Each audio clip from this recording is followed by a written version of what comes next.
என்னது I don't know செத்து போயிட்டாரா? அந்த மாதிரி எங்கள் அண்ணா சாக போகிறானா? திடீர்னு நைட் ஒரு 7 o'clock லாக்டவுனில் எங்கள் குரூப்பில் ஒரு மெசேஜ், ஹரிக்கு வந்து லவ் ஃபெயிலியர் ஆயிடுச்சு, அந்த பிள்ளைய நாளைக்கு கடத்திட்டு வந்து கல்யாணம் பண்ணி வைக்க போகிறோம், அந்த பிள்ளைக்கு கல்யாணம் ஆகி குழந்தை இருக்குது. இது கேட்டாலே பச்சை குழந்தை கூடி சொல்லும் இது ஒரு ப்ராங்க் அப்படின்னு. ஆனால் எங்கள் அக்கா இந்த வேலையில் மாட்டிக்கிட்டா.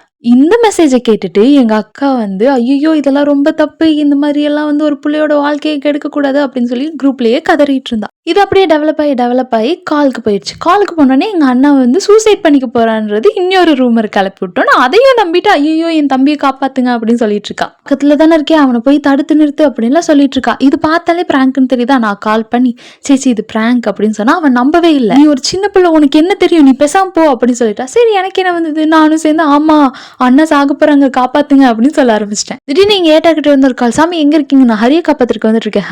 ஹரி வீட்டுல தூங்கிட்டு இருக்காங்க, இது ஒரு பிராங்க் அப்படின்னு சொன்னோன்னே அவர் பயங்கரமா டென்ஷன் ஆயிட்டாரு.